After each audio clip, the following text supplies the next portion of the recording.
नमस्कार दोस्तों, हमारे YouTube चैनल में आपका स्वागत है। MPG के MCQ सीरीज का यह पार्ट 2 है, जिसमें आपको MPPSC व्यापम से रिलेटेड MCQ मिलेंगे, जो आपके आने वाले सभी एग्जाम में काम आएंगे। पहला क्वेश्चन है कि राजस्व के आधार पर मध्य प्रदेश का सबसे बड़ा मेला कौन सा है। तो ये यहाँ पर राजस्व के आधार पर पूछा गया है, और इसके आंसर के बाद मैं ये भी बताऊंगा कि मध्य प्रदेश का सबसे बड़ा मेला कौन सा है। तो यहाँ पहले इसका आंसर जान लेते हैं कि राजस्व के आधार पर सिंहस्थ मेला, कान्हा बाबा का मेला, बरमान का मेला या ग्वालियर का व्यापारिक मेला। तो इसका सही आंसर है ग्वालियर का व्यापारिक मेला। ये जो है राजस्व के आधार पर मध्य प्रदेश का सबसे बड़ा मेला है। राजस्व के आधार पर इसलिए है क्योंकि इसकी शुरुआत 1905 में हुई थी। 1905 में माधवराव सिंधिया के द्वारा इस मेले की शुरुआत की गई थी, और उस समय ये पशु मेला के रूप में जाना जाता था। और धीरे धीरे जैसे जैसे समय व्यतीत होता गया, कृषि में जो अपडेशन आई या जो विकास हुआ, उसके कारण आज कृषि ट्रैक्टर और बहुत सारे जो टेक्निकल इक्विपमेंट हैं उनके द्वारा की जाती है। तो उन पशुओं का स्थान किसने ले लिया? टेक्नोलॉजी ने। तो यहाँ पर ग्वालियर के व्यापारिक मेले में ट्रैक्टर और कृषि से रिलेटेड जो भी आपके इक्विपमेंट रहते हैं वो सभी बिकते हैं, गाड़ियाँ बिकती हैं। तो इसके कारण यहाँ राजस्व सबसे ज़्यादा इकट्ठा होता है। तो उस आधार पर अब यहाँ राजस्व सबसे ज़्यादा अब लोग क्यों खरीदते हैं? क्योंकि इस मेले में सरकार के द्वारा कुछ % छूट दी जाती है, इसलिए लोग यहाँ पर खरीदी करते हैं। तो इसको याद रखना है कि ग्वालियर का व्यापारिक मेला मध्य प्रदेश का राजस्व के आधार पर सबसे बड़ा मेला है। इसकी शुरुआत 1905 में माधवराव सिंधिया के द्वारा करवाई गई थी। माधवराव सिंधिया, उनके द्वारा जो है इस ग्वालियर के व्यापारिक मेले की शुरुआत हुई है। ठीक है, उसके बाद यदि हम देखें कि मध्य प्रदेश का सबसे बड़ा मेला कौन सा है, तो मध्य प्रदेश का सबसे बड़ा मेला कहलाता है सिंहस्थ मेला, जो कि कुंभ के मेले के रूप में जाना जाता है। और कान्हा बाबा का मेला ये सोडलपुर हरदा में लगता है। हरदा में सोडलपुर। बरमान का मेला ये कहाँ लगता है? आपके नरसिंहपुर में लगता है, और ये 13 दिन तक भरता है। ठीक है, तो इसको याद रखना। और सिंहस्थ मेला आप सभी को पता है कि उज्जैन में लगता है। उज्जैन में कौन सी नदी के किनारे? क्षिप्रा नदी के किनारे। ठीक है, तो ये उज्जैन में भरता है ये मेला। गोटमार मेला मध्य प्रदेश के किस स्थान पर लगता है? पांडुरना, लखनादौन सिवनी, गाडरवारा नरसिंहपुर या पिपलिया खुर्द। तो इसका सही आंसर है पांडुरना छिंदवाड़ा। पांडुरना छिंदवाड़ा में जाम नदी के किनारे इस मेले को लगाया जाता है, और इस मेले में जाम नदी रहती है। जाम नदी के बीचों बीच एक झंडा लगा दिया जाता है, और दोनों तरफ के गांव के लोग इस झंडे को निकालने के लिए आते हैं।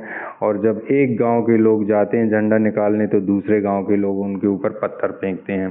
तो इस मेले में पत्थर फेंके जाते हैं, पत्थर मारते हैं, जिसमें कई लोग घायल हुए हैं, कई लोगों की डेथ हुई है।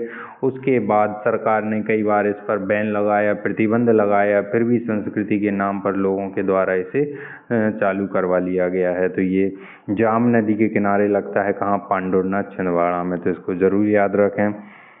तीसरा क्वेश्चन है कि चरण पादुका मेला या शहीद मेला मध्य प्रदेश के किस जिले में लगता है? ऑप्शन है पन्ना, भोपाल, राजगढ़, छतरपुर। तो इसका सही आंसर है छतरपुर। चरण पादुका मेला, तो यहाँ पर मध्य प्रदेश का जलियांवाला बाग हत्याकांड हुआ था। ये कब हुआ था? तो ये हुआ था आपका 14 जनवरी 1931 को। यहाँ पर 14 जनवरी 1931 को छतरपुर रियासत के लगभग 6 लोग यहाँ पर बैठे थे। कौन सी नदी थी यहाँ पर? उर्मिल नदी। उर्मिल नदी के किनारे बैठकर ये लोग कुछ योजना बना रहे थे, कुछ मंत्रणा बना रहे थे, और जनरल फिशर जो था उसको इसकी जानकारी लगी। उसने अपनी सेना के साथ इन 6 लोगों को चारों तरफ से घेरा और इन पर अंधाधुंध फायरिंग करवा दी, जिसमें 6 के 6 निहत्थे लोग शहीद हो गए। इसीलिए इस घटना को मध्य प्रदेश का जलियांवाला बाग कहा जाता है। तो जो आपका अंग्रेज अफसर था, उसका क्या नाम था? General Fisher. तो फिशर जरूर याद रखें। फिश मछली आपकी नदी में रहती है, तो उससे आप रिलेट कर लेंगे जनरल फिशर, जिसने यहाँ पर गोलियां चलाने के आदेश दिए थे। तो इसे चरण पादुका मेला या शहीद मेला भी कहा जाता है, और ये छतरपुर में लगता है, उर्मिल नदी के किनारे लगता है, और मकर संक्रांति के अवसर पर लगता है। ठीक है, उसके अलावा आप देखेंगे मध्य प्रदेश में मालवा का जलियांवाला बाग है, जो कि सीहोर में हुआ था। भोपाल का जलियांवाला बाग है, जो कि भोपाल जो बेगमें या जो भोपाल के नवाब थे उनकी और जनता के बीच में हुआ था, और ये मध्य प्रदेश का जलियांवाला बाग है। ठीक है, तो ये चरण पादुका मेला या शहीद मेला कहते हैं। एक शहीद मेला सनावद गुना में भी लगता है, तो उसको भी याद रखें। अगला क्वेश्चन है कि मसान्या गीत किस क्षेत्र में गाए जाते हैं? तो यहाँ आपके 4 खेत हैं, जब 4 क्षेत्र हैं, 4 ऑप्शन हैं। जब भी आप संस्कृति की बात करते हैं तो मध्य प्रदेश को जो है सांस्कृतिक रूप से कितने पार्ट में, 4 भागों में विभाजित किया गया है। वो 4 भाग कौन से हैं? यहाँ एक छोटा सा मैप बना के मैं दिखा देता हूँ। तो ये आप देखेंगे, ये निमाड़ कहलाता है, फिर ये आपका मालवा हो जाता है, ये आपका ये आपका बुंदेलखंड हो जाता है, और ये आपका बघेलखंड हो जाता है। ये आपका बुंदेलखंड है, ये वाला क्षेत्र। तो ऐसे करके संस्कृति के आधार पर मध्य प्रदेश को कितने पार्ट में बांटा गया है? 4 पार्ट में। ठीक है, तो ये याद रखना है आपको। यहाँ आपका मसान्या गीत किस क्षेत्र में गाए जाते हैं? निमाड़, मालवा, बुंदेलखंड, बघेलखंड। तो इसका आंसर है निमाड़ में। तो इनको मृत्यु गीत भी बोलते हैं, मृत्यु गीत, या दूसरा इनका नाम है काया खोज गीत, काया खोज। ठीक है, मृत्यु गीत या काया खोज गीत के नाम से भी इन्हें जाना जाता है। जब किसी व्यक्ति की मृत्यु हो जाती है उस अवसर पर यह गीत गाए जाते हैं, जिन्हें मसान्या गीत कहा जाता है। और इनकी विशेषताएं ये हैं कि मसान्या गीत हमेशा बुजुर्गों के द्वारा गाए जाते हैं, और जो व्यक्ति मर जाता है उसकी आत्मा की अमरता के लिए, और जो परिवार उस सदमे से गुजर रहा है उनको सिंपैथी या ढांढस बंधाने के लिए ये गीत गाए जाते हैं कि आत्मा अमर है, शरीर नश्वर है। ऐसे उपदेश या संदेश दिए जाते हैं गीतों के द्वारा। तो ये मसान्या गीत हैं जो कि निमाड़ में गाए जाते हैं। मसान्या गीत या मृत्यु गीत आदिवासियों में प्रचलित हैं। मध्य प्रदेश की और भी कुछ जनजातियां आदिवासी क्षेत्र हैं जहां पर ये गीत गाए जाते हैं, तो इन्हें याद रखें। अगला क्वेश्चन है कि भर्तहरि गीत किस संप्रदाय के लोगों के द्वारा गाए जाते हैं? भर्तहरि, तो ये राजा भर्तहरि का आपने नाम सुना होगा, उन्हीं से ये गीत बने हैं। तो राजा भर्तहरि के जो गुरु थे वो गोरखनाथ थे। राजा भर्तहरि के गुरु कौन थे? गोरखनाथ, जो कि आज गोरखपुर के नाम से जाना जाता है, यूपी में है। और उसी जो गोरखनाथ के जो मुख्य पीठ है उसके महंत या उसके जो मुख्य गुरु हैं वो हैं योगी आदित्यनाथ, जो कि उत्तर प्रदेश के सीएम बने हुए हैं। तो गोरखनाथ बहुत ही महान ऋषि थे, उनके शिष्य थे भर्तहरि, है ना। तो यहाँ पर आप याद रखें कि भर्तहरि गीत किस संप्रदाय के? तो यहाँ आप देखेंगे नाथ संप्रदाय, गोरखनाथ से आपको रिलेट करना है और नाथ संप्रदाय याद रखना है। तो भर्तहरि गीत किस संप्रदाय के लोगों के द्वारा गाए जाते हैं? नाथ संप्रदाय के लोगों के द्वारा गाए जाते हैं, सुबह के समय गाए जाते हैं। तो ये जरूर याद रखना है। अगला क्वेश्चन है ढोला मारू गीत किस क्षेत्र में गाए जाते हैं? बुंदेलखंड, बघेलखंड, मालवा, निमाड़। तो ढोला मारू गीत बेसिकली आपके मूल रूप से कहाँ से आए हुए हैं? राजस्थान से आए हुए हैं। ये राजस्थान के गीत हैं। राजस्थान से हमारे लगा हुआ क्षेत्र जो है मध्य प्रदेश का वो है मालवा। तो मध्य प्रदेश में कहाँ? मालवा क्षेत्र में ढोला मारू गीत गाए जाते हैं। इसकी एक बहुत ही प्रचलित कहानी है जो 1 मिनट में आपको बता देता हूँ कि एक राजा थे जिनका बचपन में विवाह हो गया था, और जिस बच्ची या बालिका से हुआ था वो राजस्थान की थी। समय के साथ जो है राजा बड़ा हुआ तो वो भूल गया कि मेरा विवाह बचपन में हो चुका था, लेकिन लड़की को याद था। जब वो विवाह की उम्र हो गई तो उन्होंने संदेशा भिजवाया राजा के पास, लेकिन राजा ने दूसरा विवाह कर लिया था और जो राजा की पत्नी थी वो संदेशा पा गई और उसने उस संदेश को राजा तक नहीं पहुंचने दिया। यहाँ जो लड़की थी जिसका बचपन में विवाह हुआ था उसने बहुत सारे संदेश भिजवाए एक के बाद एक, लेकिन राजा की जो दूसरी पत्नी थी वो संदेशों को राजा तक नहीं पहुंचने देती थी। इससे व्यथित होकर जो लड़की थी वो आत्महत्या करने जा रही थी, तो वहाँ पर एक व्यक्ति मिला। उसने बोला कि बहन मैं तुम्हारा संदेशा राजा तक पहुँचाऊँगा। तो वो व्यक्ति कौन था? ढोला नाम का वो व्यक्ति था। तो वो ढोला नाम का व्यक्ति राजा के दरबार में गया और मारू शैली में उसने गीत गाए और उसके बचपन की विवाह की पूरी कहानी सुना दी, जिसमें राजा को याद हुआ। उसके बाद उसने अपनी जो बचपन में विवाह हुआ था उस पत्नी को ससम्मान वापस बुलवाया था। तो वो व्यक्ति कौन था? ढोला नाम का व्यक्ति था। और उसने कौन सी शैली में गाए थे? मारू शैली में वो गीत गाए थे। तो ये ज़रूर याद रखना।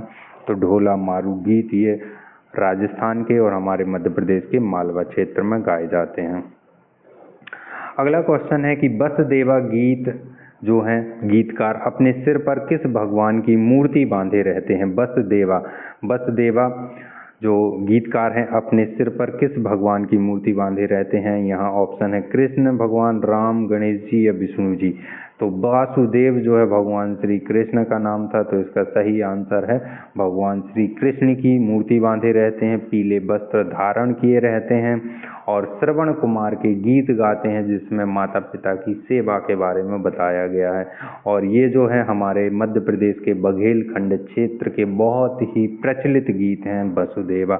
हाथ में चुटकी और पैजन लिए रहते हैं, उसमें चुटकी और पैजन के साथ ये गीत गाते हैं। तो ये हमारे कौन से गीत हो गए? वसुदेवा या बसदेवा गीत, जो कि मध्य प्रदेश के बघेलखंड क्षेत्र में है। तो इनको जरूर याद रखें।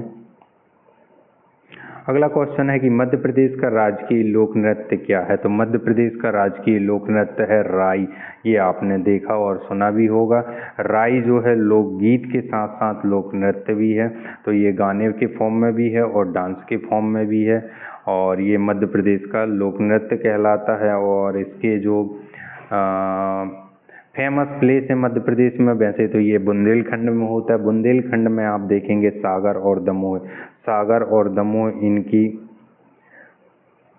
नेटिव प्लेस आप बोल सकते हैं, या जहां पर प्रमुख रूप से इन्हें किया जाता है सागर दमोह में। और राई बहुत ही प्रसिद्ध है। राई के पहले स्टेज परफॉर्मेंस होते हैं, इसमें पहले गीत गाए जाते हैं, फिर महिलाओं के द्वारा नृत्य किया जाता है जिसे बेड़नी नृत्य के रूप में भी लोग बोलते हैं। और राई की जो ब्राह्म अवस्था होती है उसे स्वांग कहते हैं, जो कि एक लोक नाट्य के रूप में जाना जाता है मध्य प्रदेश में। तो इसे ज़रूर याद रखें। और राम सहाय पांडे जिन्हें 2021 में पद्मश्री मिला, ये बहुत ही प्रसिद्ध राई गायक हैं, तो इन्हें याद रखें। तो ये मध्य प्रदेश का राजकीय लोक नृत्य है। अगला क्वेश्चन कि मध्य प्रदेश में कौन सी जनजातीय नृत्य Guinness book of world record में शामिल किया गया है? ऑप्शन है आपके सैला, कर्मा, परधौनी, अटारी। तो यहाँ इसका आंसर है आपका कर्मा। कर्मा नृत्य को जो है गिनीज बुक वर्ल्ड रिकॉर्ड में शामिल किया गया है। ये आदिवासियों के द्वारा किया जाने वाला नृत्य है। गोंड जनजाति के द्वारा यह नृत्य किया जाता है और गोंड और बैगा ये दोनों जनजातियों के द्वारा किया जाने वाला नृत्य है। बैगा जनजाति मुख्य रूप से इस नृत्य को करती है।